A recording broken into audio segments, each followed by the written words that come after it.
the Almost Daily Zencast. Hosted by the incorrigible Mr. Zappa. Let's talk Trump.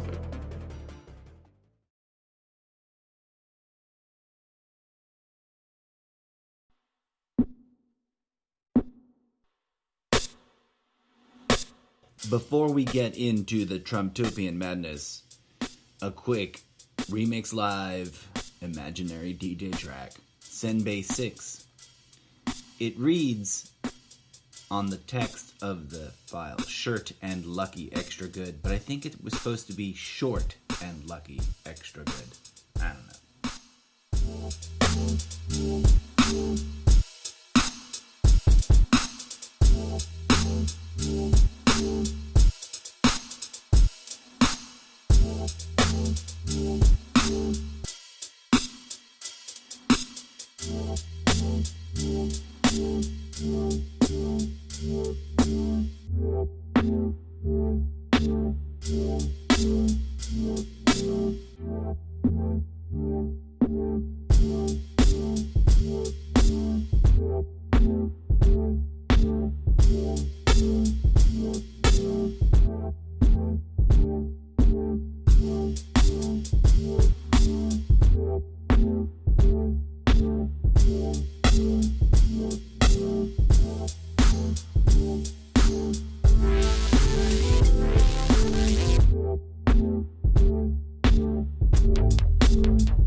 That's right, folks. We are living in the future. It's 6:23 a.m. Monday, August 10th, Pacific Standard Time. And I gotta say,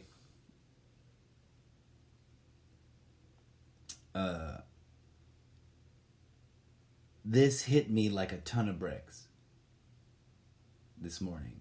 This was my prevailing emotional, intellectual attitude and clear thought of first light as dawn literally breaks in my window. Only in Trumptopia, reasonable infection risk reduction measures are seen as tyranny, but the incumbent presidential use of unidentified paramilitary soldier cops against American citizens is praised as totally cool.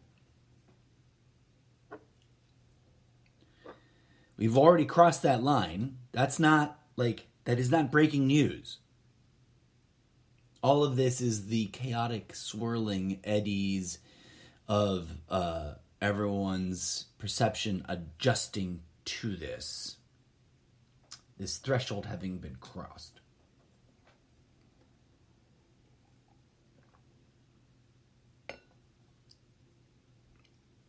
Who am I to opine on the interwebs in an entertainment package format about what we could, should, would, might, ought be doing? Well, that answer could take days.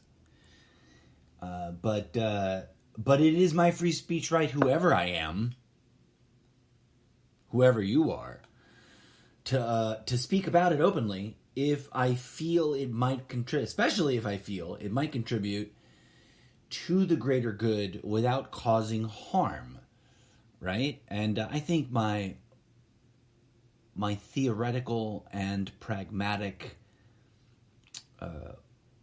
word vomit on the interwebs qualifies as that.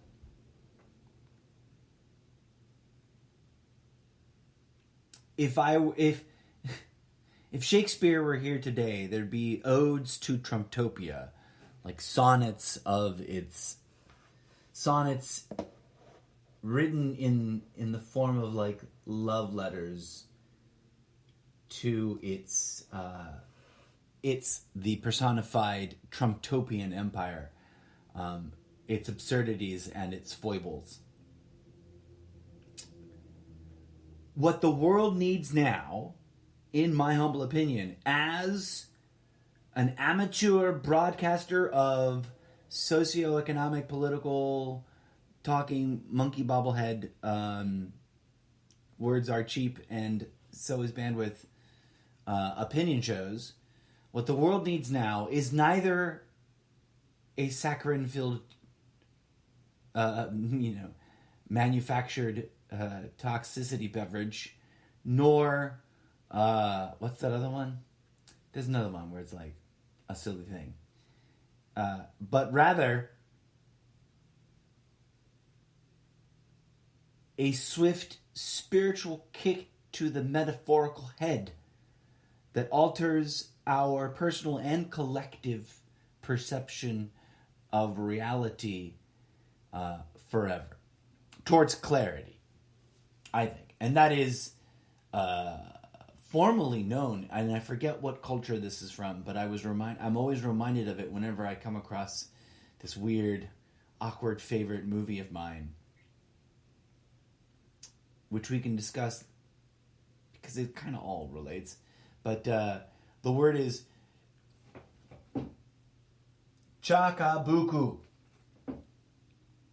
which, if I remember correctly, just a swift spiritual kick to the head that alters your reality forever.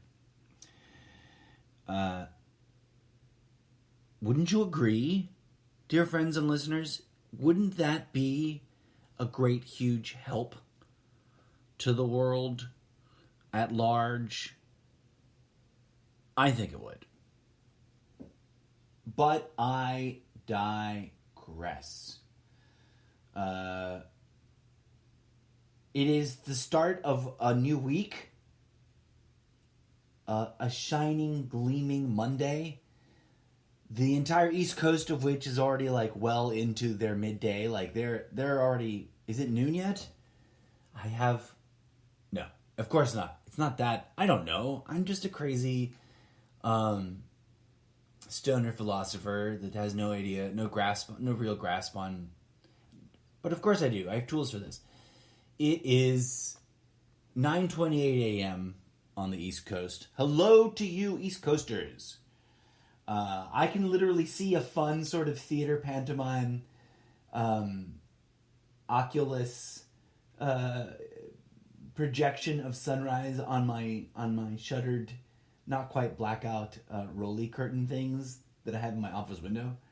Because it's just, there's this like shadowiness and then a sort of general lightness that is now coming in.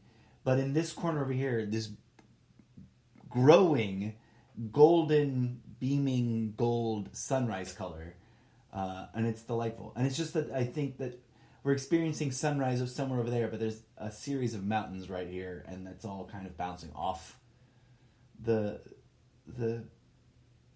very carved face of the small hill mountain thing in the yonder distance. But I digress. Dawn is literally just a cracking for most of us, and even those of us who are well on their way towards 11 o'clock.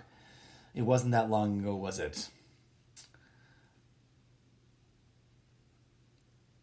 What kind of week will we have ourselves this week? That is the question, my beloved friends and neighbors,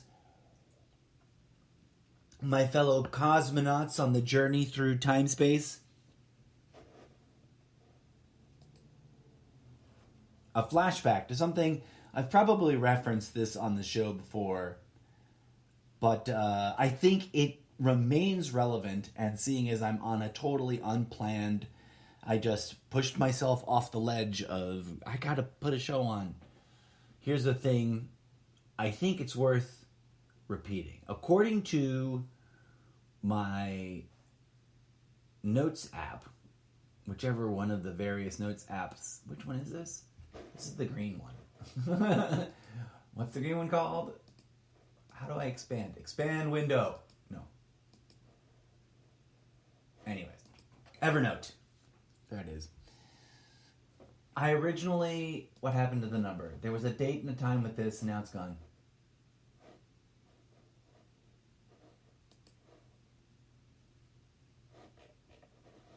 I was about to read you the date and time, and then for whatever reason, because I clicked around, it has disappeared.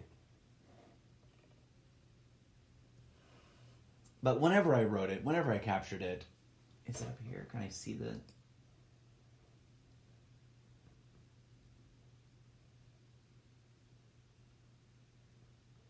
Too many things. I can't tell. Do you ever wonder why, and I'm reading now from the note. Sorry, here we go. Kicking it off. Ever wonder why politicians are always telling us that we gotta, quote, fight? Fight for our freedoms, fight for our rights, fight for our party. Politicians here and most everywhere are always preaching that we gotta fight. Have you ever asked yourself, who are we fighting? And that deserves at least 3 question marks for emphasis. They want us to fight ourselves. There is no one else here. We are all one humanity, aren't we not? I can go off there for days, but I just wanted to share that thought. There's more in the note, but I think one of my problems is that I always compound ideas together instead of really getting to the nugget. And I think that those are 2 different things. And I'm going to split them up, theoretically and literally, and drop you into some music right now. That opening track was pretty sweet. This next one's downright adorable, if I may be so bold as to say. And if I've already played this before, I apologize. I totally don't have a system of organizing these, and I might have to just do a general reboot and start over, but I'm being really finicky about my file management housekeeping. But here you go. For your listening pleasure, Swedish House 2 remix, Round the Loops We Go. DJ Zed from the new imaginary album Starting Over 2020, quarter 3rd.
Hello and welcome back to reality, dear friends and fellow cosmonauts of cosmology. That's right, you too can travel the inner depths of the infinite void between your ear holes, and that's a real place I'm pointing to, friends. What an irony it is, dear amigos, that we're living in the era of the most ultimate level of Trumptopian hypocrisy. The hypocrisy so thick that it is too cheesy even for the cast of Saturday Night Live to cope with. I don't know why I made that jab, though I do believe that they're just on hiatus, huh? Not even commenting on any of this right now on the weekly like we would love them to be. Or are they live right now? I don't know. Maybe I'm being a dick. I'm totally wrong. I shouldn't say things without checking. But it is a lovely Monday morning. And I, your absurdist, virtual reality, disc jockey, talk show opinion talk show host? There we go. That's it. I think it's absurd that we are living through a moment where the incumbent president is doing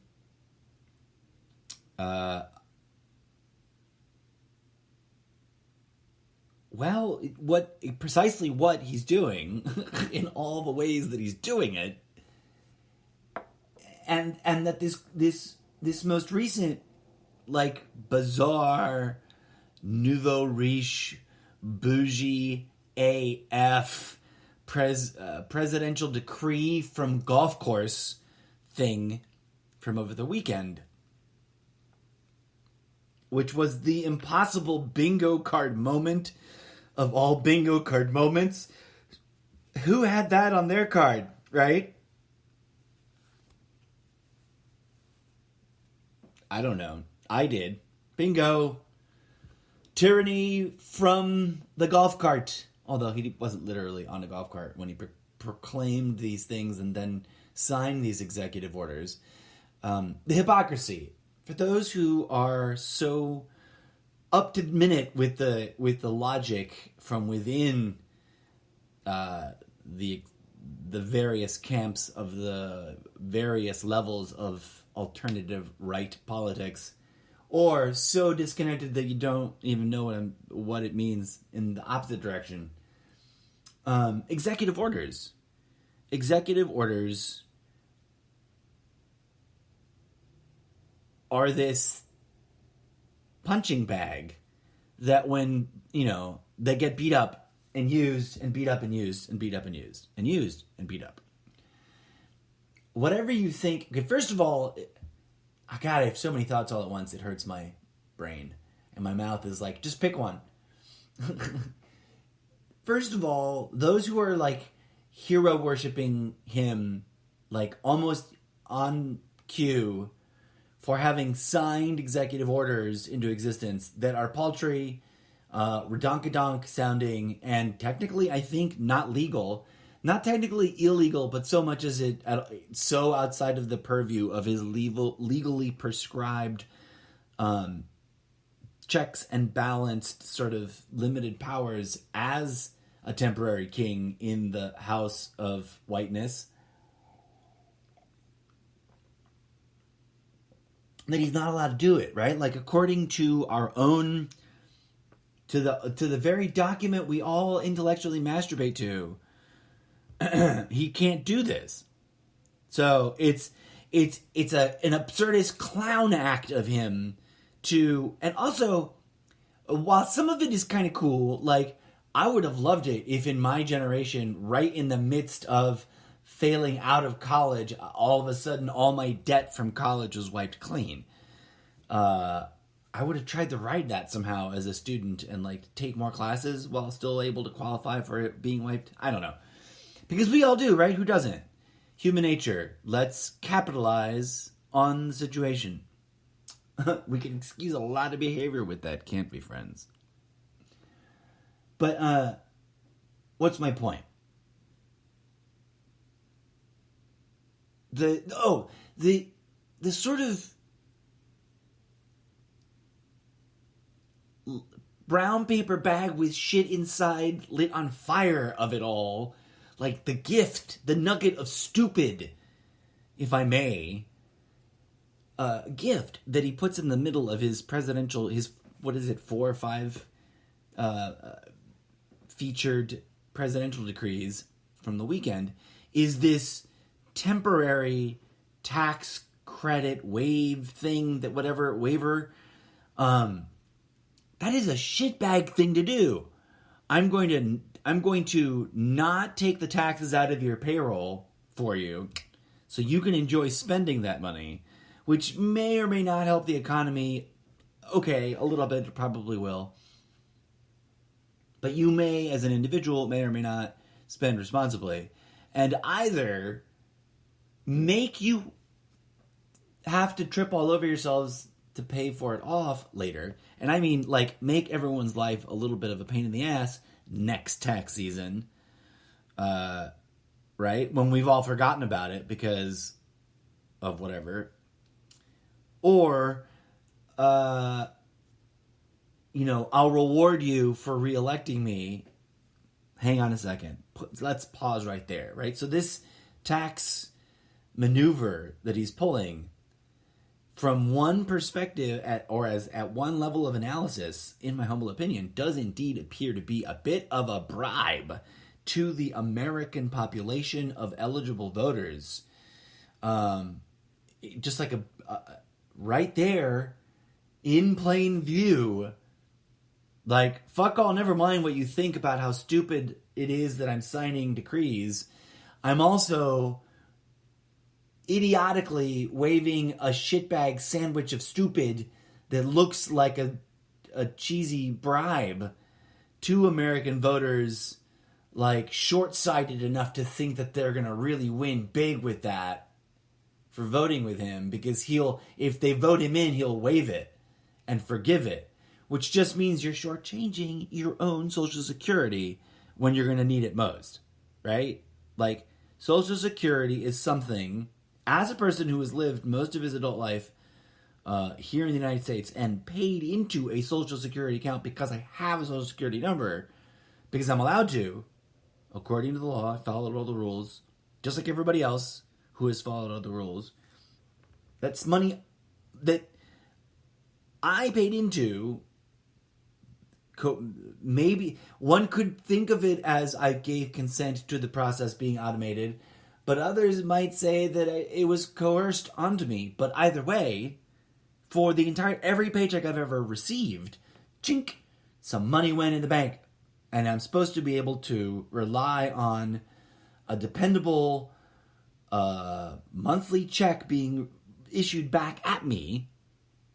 I think that, and doesn't it represent some fundamental tiny bit of interest for having invested in the system, so that the checks can get spread out as much as possible, in terms of, like, that'll help me in my golden years, right? That's the American effing dream. So he's tricking his voters into shortchanging themselves for the virtual, imaginary, short-term reward of shortchanging themselves without immediate consequence the following tax cycle. And that's it. And that's supposed to be, like, sexy enough to lure wavering voters in to his tent. Well, I stand before you, friends, on my virtual soapbox of talk radio opinion microphone entitlement, because that's all it is, and I'll own up to that. I've got an account with a podcast, and I get to say words, and they go in your ear holes, and you got to think about them. You don't have to automatically agree. Dear, I consider you a fellow sibling in the human species. I'm sharing with you my understanding of current events, so that you can ruminate about them for your own entertainment and consider my perspective on them. Okay, so we have reached an all-time mind-meltingly silly level of shameless hypocrisy in right-wing governance of the American machine, which I think we can point to and go, hey guys, hey America, hey ourselves, hey brothers and sisters in humanity, we might be doing this a little bit sideways, screwy, wiki, wrong. Like, maybe that's just that whole mishigas. And I don't mean just the right? I'm the guy that made the meme that's the 3-panel meme that's the same picture of two Spider-Mans from the late 70s, early 80s, possibly, cartoon series, pointing at each other, aka themselves, that says, when Americans accuse their fellow Americans of being brainwashed, it's that. But, wow, have they really taken the I know what I am, but what are you? Playground taunt of reverse psychological absurdity to new heights. And quite honestly, if you are a registered voter in the United States listening to this show, if I may humbly suggest to you, dear friends, my point is, get on your representative's ass, right? There's an app for that. There really is. I forget what it's called, but let me look it up. It's over here that's too many panels over. Civic apps. Capital Call. Get on it. I think Facebook even, and I'll maybe do an episode later, because I don't know how cagey Facebook is about people talking about. But then again, everyone talks about everything on all the medias. But somewhere deep in your Facebook options, but get on Capital Call. It's legit. And or also, if you just love Facebook and you don't give a fuck, they have a section somewhere deep in your hamburger menu bar of options. Oh God, people sending me DMs. Better get ready. I don't even know who that is. I don't remember. I just in my mind I have a blur bar so that when I'm focused on doing something, I don't even register. No offense. I just swoop them away. I love you, whoever you were. And if you're a tight, close personal friend, and I should respect you more, or should have taken your Facebook DM live on the show, I don't know. I don't do that yet. I'm not doing that yet. I'm not ready for that kind of pressure. I have a landline, but I'm afraid to plug in a real phone to it. That's where I live. I'm not afraid. I fear nothing. God, I hate it when the words like that come out. I say that for comedy, but then of course the haters are gonna come at that and just drill into the you live in fear, you sheeple attitude. I'm I don't need that. I don't need that from people. I don't need that from nobody. Because if we could pause for a hot second on that subject, I know who and what I am, and what I am not is afraid of ideological nonsense. That's why I'm willing to talk about this. Do I fear grueling pain and the threats thereof caused by crazy people? For sure, a little bit, but I don't live in fear of anything. So there. Was that a crazy thing to say on the radio? I don't know. But you know what I do know is that there's free speech and there's free will, and magic is real, and politics is kooky and crazy, and we're allowed to make fun of it. And you don't have to like it. And that's America. And that always has been America. And that's been okay. You're allowed to criticize the people in office because they begged us for the money. All of us. They didn't give a shit who you were. They didn't give a shit if you never even vote. If they beg you for money anyways. Support the cause. Right? Think about that. There's a legit free speech critique of the system, which may or may not be anyone's burning, cocktail of hashtag jumble right now. May not be your favorite shot. It's not your cup of tequila in the morning of political critical issues. But I think it's sort of, that issue, quite honestly, sits nestled right up there in the backbone of what keeps it all propped up and going. Right. So, what's going on today in Trumptopia? Too many things. Too many things for this talking head in front of a microphone to even get into, people. It's crazy. I already rambled about what a disgusting disgrace it is, what a ridiculous... Everyone should be up in arms that the one of the singular, like capital, all caps, the oldest American institutions is being corrupted from within. You know, if there really is something to go defend and scream about that is not to be taken for granted, but has been for so long, it's that, in my opinion. While there's plenty of other things to be upset about, trust, I get it. I'm not saying that's the most important thing, but it should unite. That's something that should unite people like, whoa, that is an extra level of what the fuck are you doing that we can all kind of rally around. These kinds of things, this progression of things, let's get onto that, right?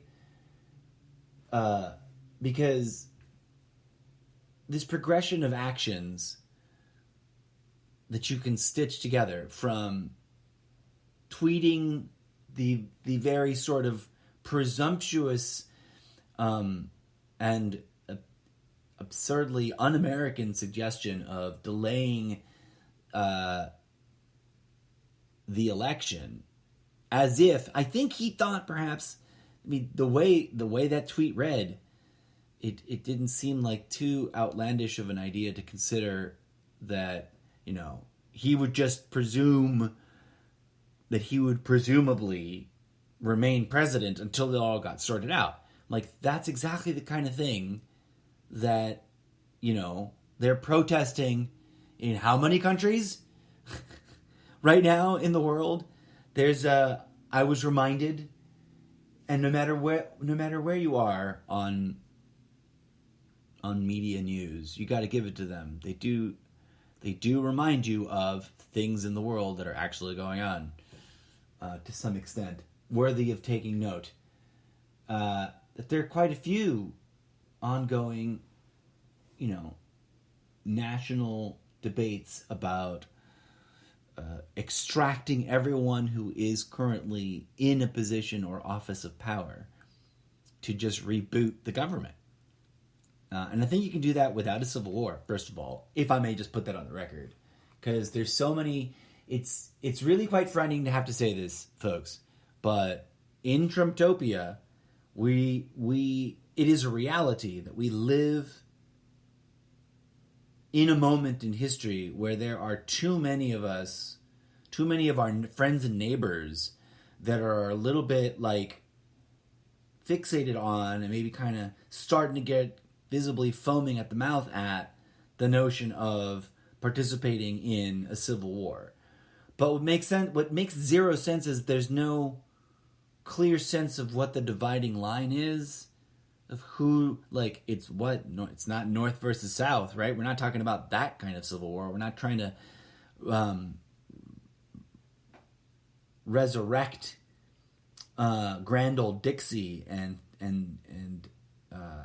secede from the Union. I don't think so. Now I try not to probe too much or get too, when I notice people discussing that, I try to be like, okay, interesting point of view. But I can't help but point out to everybody, and I hate to sound like a broken record if I've talked about this again recently, but there's a plain old simple fact of the matter of, like, isn't that something that precisely the quote-unquote system of oppression would want us to do for all the obvious reasons? And so, I ask you, friends,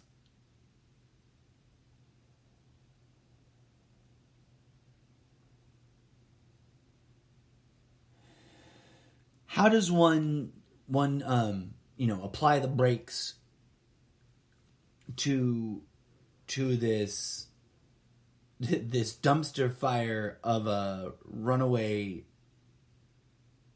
railroad disaster car that we call our current... This is like the downswing into the election. If I may suddenly construct for you a golf analogy. if 2020 as a year or a golf swing, and the election is the moment that the golf club hits the golf ball, right? November 3rd is like that impending, like, tick, tick, tick, the club's face is like, pop, pop, pop, pop, about to, and makes contact. I don't know why that suddenly needs to be an analogy, but there it is for you, folks. We are currently on the downswing, right? Like, the momentum has reached its apex in terms of whatever the windup has been all year long and all the last, 2.5 years leading into this moment, and is now sort of like moment of fullest extension. And we're now, I think, right as this dawn cracks on day what? We've got to be, I think, we're not quite at day 79, right? So it's like day 83 on the day, 90-day countdown to November 3rd.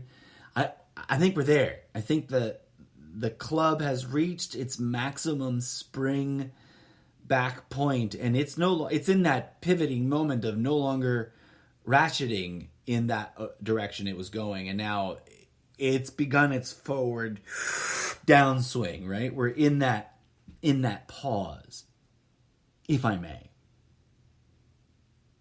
And if that is this moment in history right now, folks, that we're all sharing together as human beings, trapped in this absurdity we call living through this history, whatever your opinion of it is, set it aside for a minute, despite this being an opinion show. And let's consider that maybe, just maybe, as a collective, if we stop jibber-jabbering, and I love that phrase, it has occurred to me once or twice in the back, deep, rumblings of paranoia in my head as I self-edit while doing a show, that word may be offensive to somebody for some reason. And if it is, I apologize. I'm honestly not trying to use it in whatever perceived malicious way it could be. I think it's a useful word to me, in as much as that it means that sometimes what we do when we speak is mostly just make noise, right? No offense to anybody that might be offended by that statement, not to couple two things that might be easily perceived as mildly offensive to folks. But human nature. Chalk it up to human nature. Sometimes we get wound up and we spin out of control. And, je ne sais quoi. What am I talking about? I'm guilty of that too, right? But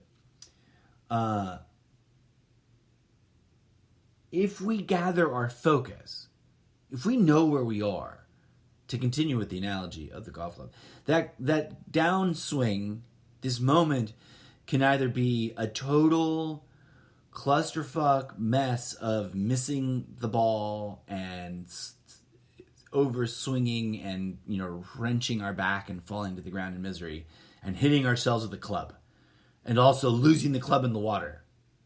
Well, all the dumb things that has ever been in all the dumb videos of somebody hurting themselves. And I imagine, when I say hitting ourselves with the club, I imagine it actually going straight up in the air magically, impossibly, and sort of almost lingering there for so long we kind of forget about it until it just falls back into frame in a really awkward, painful angle. And just when you think it's okay, the humiliation is complete, no, here comes the golf club. It could be that. Especially if we're tearing at each other's throats over ideological psyop, mental junk food schlop that we've been spoon-fed. Because that's what happens. We stumble into something, we think it's a clever rabbit hole. It isn't the rabbit hole at the center of your own skull. So it takes you to some place that's organized by whomever. And then you get bitter and taciturn arguing about things that you can argue forever. And nothing gets fixed. Or, and there'd be like the disastrous clusterfuck of fail of a lousy comedy, miss the ball, golf swing.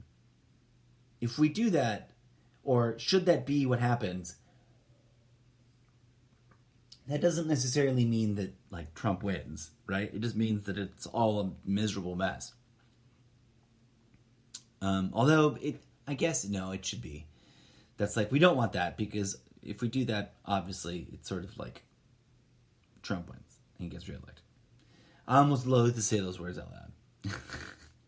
But I also don't want to speak in that kind of language, because the next thing, I'm accused of just being an irrational hater of the person.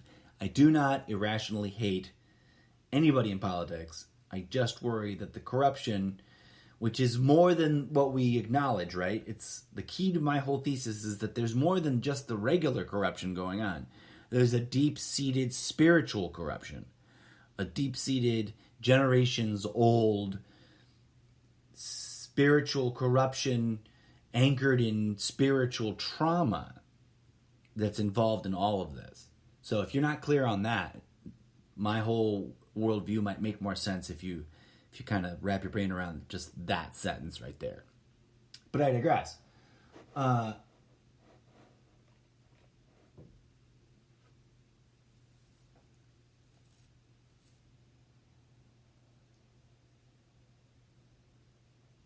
The alternative to the clusterfuck of fail, sort of miserable, horrible, comedy of self-destructive disaster that could be the downswing. The opposite, the antithesis, the other thing we could achieve is a Zen-like unity of focusing our mental tools and powers and acuities and assets of cognitive clarity, honesty, vulnerability, if that's a thing that makes sense for people out there listening, in order to transcend and smooth over and heal through the issues that keep us engaged in the micro division within party tropes or tents, etc. And get beyond this moment, right? Like, get to a better place by realigning ourselves collectively. Is that too much to ask? Is that too weird of an ask? Because it makes sense to me. As I've always said, worth saying here for any new members of the audience that are just tuning in to maybe their first or second or third episode of this podcast. I have long said and made a mantra of saying that from the moment I saw him riding down the golden escalator of his own infamously crazy, corrupt tower of power, I knew that Trump was a sort of pendulum swing test towards that extreme, and that Trump is not the cause of our problems as a country, in so much that whatever failures he might be responsible for, legitimate failures through inaction and through incompetence, etc., of course, but that, he represents something else, something that we do not have our eyes on the prize about, I don't think, collectively, as a nation. And that's that he is truly a symptomology, a peak of a very massive and subtle and sublimated and under the surface of the water iceberg of condition, which is deep spiritual trauma that leads to overt sociopathic corruption, that leads to power grabs and misanthropy and all the crazy things that we're experiencing, up to and including all of this smoke screening of narratives and counter narratives and the using of props and the tearing down of institutions. And is this draining the swamp, like ruining the post office and sending your kids back to school so they'll get sick? That's draining the swamp. That's winning. That's making America great again. Meanwhile, I'm fairly certain all those red hats are still made in China. Correct me if I'm wrong, dear friends. But are they or are they not? And of course, the world goes on. The world goes round and round. Let's take a moment to clear and cleanse the palate. Did I already play Round the Loops We Go? I do believe I did, right? Yeah, we're already deep into the back half of the show. Friends, as always, I thank you for tuning in. I may pop back on for a hot second after this track to drop one or two more bizarro thoughts into your minefield before signing off. But here, for your now very brief listening pleasure, is a track entitled Wild Mix Intro, New Jams 2020.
Ask yourselves, friends, where are we really? Where is this moment in history really taking us? Which of the many explanations of what might be round the bend should we take seriously, or should we dismiss as hocus pocus of manipulation of the mind, right? I don't know. It's tough. It's hard to say. And as a person, that's cranking out this wackadoodle-doodle show for your absurdist entertainment and intellectual consumption, I don't want to mislead you. I don't pretend to know in any absolute terms anything other than what may or may not be a very faulty interpretation. I think that there's a lot of alarmism on every front about what's going on. There are folks investing way too much in the sort of micro belief that can be considered a sort of microaggression against reality itself. The micro belief, the underlying assumption that we are living literally through dystopian times, or maybe pre-dystopian times. As I read somebody described this as literally the prequel to all the dystopias ever. which I find charming to a certain degree, especially as a sci-fi writer that aspires to write about, warning tales about dystopia. And one of the warnings in the writing that I would write would be that, like, don't invoke it, right? Like, don't make now a dystopia out of what's already going on in the world. And that takes all of us together choosing not to credence that belief for all the reasons that those sentences should make sense to people. I think that maybe they do. They might. I invite you, friends, to consider it at any rate and think it through. But as I've been rambling at you for quite some bit, and I'm trying to avoid the exaggeratedly long episodes, as I've sometimes indulged in, I will bid to you farewell, bon voyage, adieu. May you be in the middle of something that is, not so horrifyingly dystopian today. And as always, I humbly thank you for tuning in, friends. Stay strong, stay vigilant, stay safe, stay open-minded, stay free of fear, stay good humans, and stay kind to each other, folks, because we are no matter where your level of cynicism might be, we literally are in on all of this together.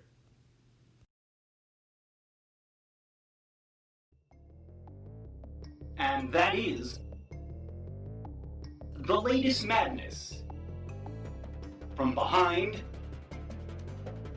the orange wall.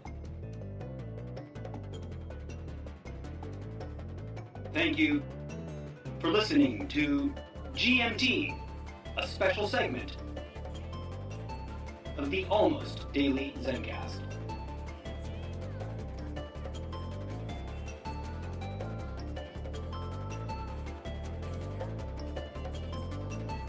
Stay woke, Trumptopia.